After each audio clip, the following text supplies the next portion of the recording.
It will be very difficult. Because നമ്മൾ ഒരു toxic environment എന്ന് പറയാൻ ഒരാൾക്ക് തേർഡ് പാർട്ടിക്ക് വന്ന് നോക്കി പറയാൻ ഇതായിരിക്കും. പക്ഷെ നമ്മുടെ ഒരുപാട് ഇമോഷൻസ് ഇൻവെസ്റ്റ് ചെയ്തൊരു സ്ഥലമാണെങ്കിൽ അവിടെ നിന്ന് ഈ വിട്ടുപോരാനൊക്കെ ഭയങ്കര ഒരുപാട് കമ്മിറ്റ്മെന്റ്സ്. നമ്മളൊക്കെ ഇമോഷണൽ ബീങ്സ് ആണ്.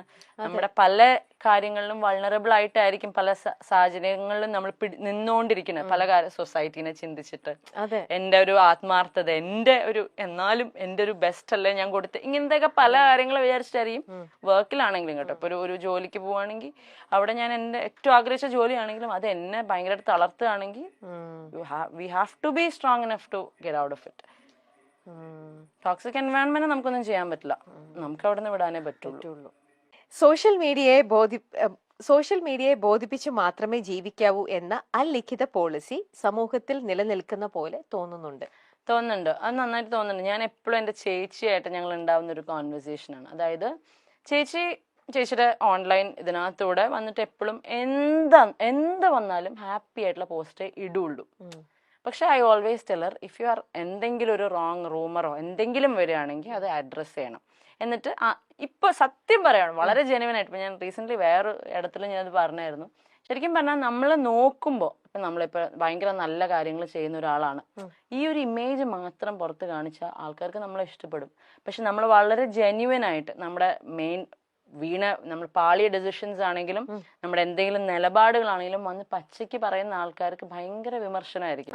നേരെ മറിച്ച് ഒരു പ്രശ്നം ഉണ്ടായതിന്റെ തൊട്ട് പറയാം, നമ്മളൊരു 10-20 വീഡിയോ ചെയ്യാണ് നന്മ കാണിച്ചുകൊണ്ട്, you are sorted, it's A good person, അയ്യോ ഇയാളൊക്കെ ഇങ്ങനെയൊക്കെ ചെയ്യോ, അയ്യോ പാവം, അങ്ങനെ ചിന്തിക്കുള്ളൂ. അപ്പൊ ശരിക്കും പറഞ്ഞാൽ സോഷ്യൽ മീഡിയനെ ബോധിപ്പിച്ചത് തന്നെയാണ് ഇനിയുള്ള ജനറേഷൻ ഇതിനകത്തേക്ക് ഇറങ്ങുവാണെങ്കിൽ, ഈ ലൈം ലൈറ്റ് അല്ലെങ്കിൽ ഈ ഷോബസിലേക്ക് ഇറങ്ങുവാണെങ്കിൽ ഇനിയുള്ള ജനറേഷൻ എങ്ങനെ സോഷ്യൽ മീഡിയക്ക് കേറ്റർ ചെയ്യാൻ പറ്റുന്ന ഒരു ഇമേജ് ഉണ്ടാക്കിയെടുക്കാൻ പറ്റും, അല്ലെങ്കിൽ പ്രോപ്പർ PR വർക്ക് ഇതെന്താന്ന് പഠിച്ചിട്ട് ഇറങ്ങുക. അല്ലെങ്കിൽ ലൈഫ് ലോങ് നിങ്ങൾ ജെനുവൻ ആയിട്ട് നിന്നുകൊണ്ട് പഴയ കാലത്തൊക്കെ നമ്മളെ പഠിപ്പിക്കുന്ന ഒരു കാര്യമാണ്, നിങ്ങൾ എന്താണോ അങ്ങനെ നിൽക്കുക. ഇനി അതൊന്നും നടക്കില്ല. ഇത്രയും സോഷ്യൽ മീഡിയ വളർന്നുകൊണ്ടും ഒരു വീട്ടില് 5 വയസ്സുള്ള കുട്ടി തൊട്ട് 55 വയസ്സുള്ള അമ്മയുടെ കയ്യിൽ വരെയും ഫോണുള്ള സമയത്ത് ഇത്രയും ആൾക്കാരെ ഒരേപോലെ അവർക്ക് മനസ്സിലാവുന്ന ഒറ്റ ഭാഷ ഉണ്ടാവുള്ളൂ, നന്മ. ഈ നന്മ മാക്സിമം കാണിച്ചുകൊണ്ട് എത്ര ഉഡായിപ്പാണെങ്കിലും നിങ്ങൾ ആൾക്കാരെ കൺവിൻസ് ചെയ്യാൻ പറ്റും. I have always felt so social മീഡിയയിൽ വന്നിട്ട് ജെനുവിനിറ്റിയേക്കാൾ കൂടുതൽ ബിൽഡ് എൻ ഇമേജ്. ഒരു ഫേക്ക് ഫേസ് വേണം അപ്പോ. അബ്സല്യൂട്ട്ലി. കാരണം ഇപ്പൊ ഞങ്ങളുടെയൊക്കെ കേസിൽ ഇപ്പൊ ഞാനൊക്കെ ഇങ്ങനെ വന്ന് നിന്ന് സംസാരിച്ചിട്ട് എന്ത് മാത്രം ഹേറ്റ് ഉണ്ടായത്. എന്നാൽ ഞാൻ ഈ പറയുന്ന ആരെങ്കിലും ഒരാൾ എന്തെങ്കിലും ചെയ്ത് ഉപദ്രവിച്ചിട്ടുണ്ടോ? I haven't, my sister has not. അപ്പം അതിനകത്തുള്ള കാര്യം. നേരെ മറിച്ച് ഞാൻ ഒരുപാട് ഇപ്പം ഞങ്ങളുടെ പേഴ്സണൽ ലൈഫിലുള്ള കാര്യമല്ല പറയുന്നത്, ഞാൻ ഒരുപാട് പേരെ എനിക്ക് പേഴ്സണൽ ലൈഫിൽ ലോക കള്ളന്മാരായിട്ടുള്ളവരെ അറിയാം. പക്ഷെ അവരൊക്കെ ഭയങ്കര നല്ല ഇമേജ് കൊണ്ടു നടക്കുന്ന ആൾക്കാർ, കള്ളന്മാര് മാത്രമല്ല കള്ളികളും ഒരുപാട് പേരുണ്ട്. പക്ഷെ അവർക്കൊക്കെ മീഡിയയിൽ അവരുടെ പ്രൊഫൈല് കയറിയ നന്മ മാത്രമേ ഉള്ളൂ. കളിക്കാൻ അറിയാം അവർക്ക്. That thing we have to ഒന്നല്ലെങ്കിൽ പഠിക്കുക, അല്ലെങ്കിൽ ഇത് മാറിയിക്കുക, അല്ലെങ്കിൽ 3 ഓപ്ഷനേ ഉള്ളൂ. ഒന്നല്ലെങ്കിൽ കള്ളത്തരം കാണിച്ച് നിൽക്കാറിയാം, അല്ലെങ്കിൽ ഒരു പുതിയൊരു പേഴ്സോണ ബിൽഡ് ചെയ്യുക, അല്ലാന്നുണ്ടെങ്കിൽ ഇതൊക്കെ എടുത്തോണ്ട് മുമ്പോട്ട് പോവുക. അപ്പൊ ഞങ്ങൾ ആ 3ാമത്തേല് കുറെ കാലമായിട്ട് അങ്ങനെ. പിന്നെ ഞങ്ങൾ ഒരു കള്ളത്തരം കാണിച്ച് തുടങ്ങിയിട്ടും കാര്യമില്ല, അത് ഏക്കില്ല. അപ്പൊ നമ്മൾ ട്രൈ പോലും ചെയ്യുന്നില്ല. അപ്പൊ ശരിക്കും കളിക്കാൻ അറിയാവുന്നവർ മാത്രം ഇറങ്ങേണ്ട ഒരു ശരിയല്ല. ഞാൻ പറഞ്ഞത് ശരിയാണെന്ന് ചേച്ചിക്ക് തോന്നുന്നു. സർവൈവൽ ഓഫ് ദ ഫിറ്റസ്റ്റ് എന്ന് പറയുന്നത് ഇപ്പൊ കലിയുഗം. ഇവിടെ വേറെ ഗെയിംസാ അതിന്റെ ഒപ്പം. ഞാൻ ഒന്നാമതൊരു സോഷ്യൽ മീഡിയ പേഴ്സൺ അല്ല, ഇതൊക്കെ കൂടെ കേൾക്കുമ്പോ നമുക്കൊക്കെ ഒരു രീതിയിലും ഹാൻഡിൽ ചെയ്യാൻ പറ്റാത്ത വേറെ ടൈപ്പ് ഒരു ലോകം തന്നെയാണ് ഇതെന്ന് പറയണത്. എന്നെങ്കിലും നിങ്ങളെ എല്ലാവർക്കും മനസ്സിലാകും എന്ന വിശ്വാസത്തിൽ മറ്റുള്ളവരെ കുറിച്ച് ചിന്തിക്കാതെ നമുക്ക് മുന്നോട്ട് പോകാം. അങ്ങനെ അതാണ് ഞങ്ങളുടെ ആ ഒരു വേർഡ് ഉണ്ടല്ലോ, ഹോപ്പ്.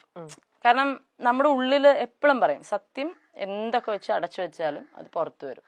അതുപോലെ ഒരു ഡയമണ്ട് എത്ര അഴുക്കിനടിയിലിട്ടാലും നമ്മൾ തുടച്ചെടുത്ത് കഴിഞ്ഞാൽ ഇറ്റ് വിൽ സ്റ്റിൽ ഷൈൻ. അപ്പം ഞങ്ങളുടെ വീട്ടിൽ എൻ്റെ അച്ഛനമ്മയൊക്കെ ഒരുപാട് വിഷമിച്ചിരിക്കുമ്പോൾ അവർ പറയുന്നത്, നമുക്കൊരു ദിവസം വരും, ആ ദിവസത്തിന് വേണ്ടി വെയിറ്റ്. അത് പറയുമ്പോൾ എനിക്ക് ഇമോഷനാവും. Wait for that day and will wait. അത് ഇത്രയും ഡീപ്പായിട്ട് കുറെ കാര്യങ്ങൾ പറഞ്ഞപ്പോഴത്തേക്ക് അത് കയ്യിൽ പോയതാ. ഇല്ല, ഐ ക്യാൻ അണ്ടർസ്റ്റാൻഡ് അബ്രാമി. ആ ഒരു ഇപ്പൊ ഞാനും ഇത്ര പുറമേ നല്ല ഇത്ര നാളും നിങ്ങളുടെ പ്രോബ്ലംസ് കണ്ടുവരുന്നത്. ഇപ്പം when I'm talking to you, ഇത് ആ ഒരു ഇതിനോട് പറയുമ്പോ ഇത് എനിക്ക് അഭിരാമി എത്ര ചിരിച്ചോണ്ടാണ് പറയുന്നെങ്കിലും എനിക്ക് ആ ഉള്ളിൽ നിന്ന് അതിന്റെ ആ ഒരു മാസ്ക് ഇച്ചിരി പൊട്ടിപ്പോന്നു അതാ കരഞ്ഞ്. ഇവർ എന്റെ കണ്ടെന്ന് അറിയണു. നമുക്ക് ആ ഒരു പെയിൻ ശരിക്കും നമുക്കത് മനസ്സിലാവും. നിങ്ങള് നോയിങ്ലി അൺനോയിങ്ലി എന്തൊക്കെയല്ലേ നിങ്ങളത്. അപ്പൊ അതെന്തായാലും അത് ഒരു സമയം ഇപ്പൊ എന്തായാലും ഞങ്ങളുടെ അച്ഛൻ മുകളിലും ഉണ്ട്. സോ പുള്ളി അവിടെ നിന്ന് ഗെയിംസ് കളിച്ചോളും. ഞങ്ങൾക്ക് കളിക്കാൻ പറ്റാത്ത games he'll do it for us. അപ്പോൾ വി ഡു ബിലീവ്. അതായത് ഇത് മാത്രമല്ല, ഈ പറയുന്ന ചേച്ചിയുടെ പ്രീവിയസ് മാരേജിന്റെ കാര്യം മാത്രമല്ല, ഓൾ ടുഗെദർ നമ്മൾ അങ്ങനെ ഒന്നും ചെയ്യാത്ത വളരെ ജെന്യുവൻ ആയിട്ട് നിന്നിട്ടുള്ള ആൾക്കാരാണെന്ന് ഒരു പോയിന്റിൽ പ്രൂവ് ആവും. Will wait for that. We have to. കാരണം പാപ്പു എന്ന് പറയുന്ന ഒരാളുടെ മുമ്പിൽ ഞങ്ങൾക്ക് അത് കാണിച്ചു കൊടുക്കാനുണ്ട്. പിന്നെ ആ കുഞ്ഞിന്റെ ഒരു പ്രയാസമൊന്നും ദൈവം ഞങ്ങളുടെയൊക്കെ പിന്നെയും പോട്ടെ, കുഴപ്പമില്ല. പക്ഷെ ഈ പറയുന്ന ഒരു എനർജിയൊക്കെ മുകളിലുണ്ടെങ്കിൽ ആ കുഞ്ഞിന്റെ ഒരു സാധനം കാണാതിരിക്കില്ല. അപ്പം that day will come for sure.